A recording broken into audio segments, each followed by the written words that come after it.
Coronel Fawcett, Karl Brugger, que realizaram algumas pesquisas aqui na América do Sul, eles detalharam a existência dessas cidades.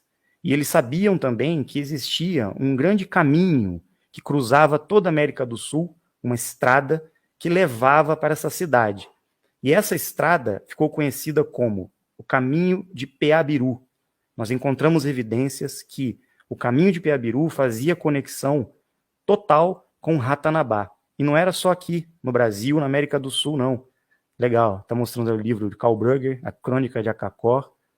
A gente não vai falar muito, né, da Crônica de Acacor hoje, mas tem relação também com Ratanabá, porque era uma das cidades satélites, né, ligadas a Ratanabá na Amazônia. Então, o Caminho de Peabiru foi muito conhecido no passado. Ele praticamente conectava todos esses impérios, esses reinos, essas cidades, e não era só aqui não, porque existiam pontes entre a África, a Europa, a América do Sul, a América Central, conectando os continentes, numa época que as águas ainda não estavam, o nível das águas não estava tão alto ainda, né? Então existem pontes submersas no Atlântico, grandes construções dos murios submersas no Atlântico, inclusive no litoral brasileiro, existem muitas coisas submersas. Na Antártica também existem muitas construções dos murios. No mundo inteiro nós vamos encontrar. As antigas pirâmides, né, que estão encontrando agora, também tinham relação com os murios. Eles conseguiram mapear toda a Terra, como eu falei, nos seus pontos nevrálgicos, que seriam a malha magnética da Terra. E esses caminhos, essas estradas, conhecido aqui para os guaranis como o Caminho de Peabiru, Paraguai, na Bolívia, no Brasil, no Peru, todo esse caminho real, vamos dizer assim, que também existe na Europa, faz conexão até a Grécia, até a Turquia, até a Anatólia chegava essa estrada, porque interconectava todos os reinos que existiam. Esses caminhos foram traçados nessa malha viária, sobre a malha magnética também.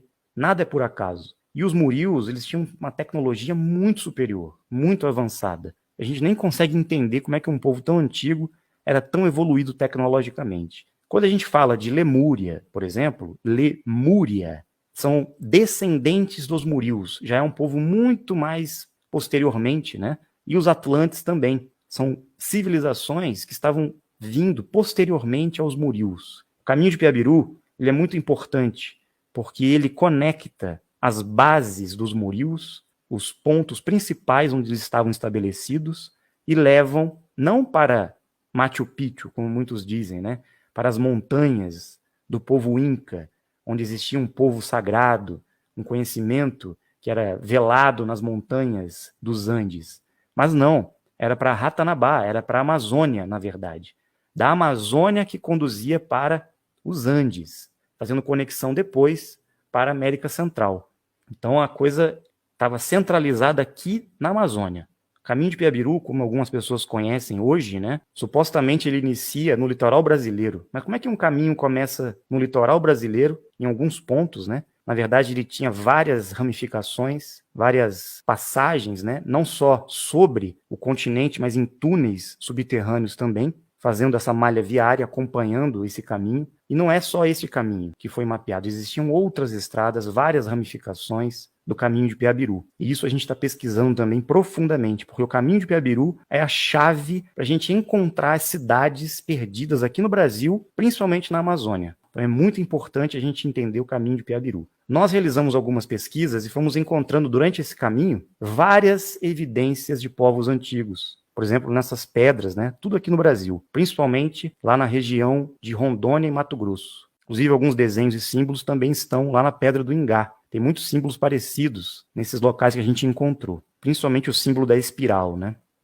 Quando nós chegamos em Rondônia, através de algumas pesquisas, nós chegamos nesse forte, nessa construção, em Costa Marques, no Forte Príncipe da Beira. E lá foi o grande, assim, a nossa maior surpresa, né? Porque lá nós encontramos túneis dentro desse forte que nos conduziram a certos salões e galerias e encontramos muitos artefatos, indicações que levavam para Ratanabá. Uma das entradas para Ratanabá está embaixo desse forte, através de um túnel subterrâneo que leva para a capital, que está soterrada na Amazônia. E são quilômetros e quilômetros de túneis subterrâneos intactos ainda. E a gente vai conseguir provar isso na expedição que nós vamos fazer.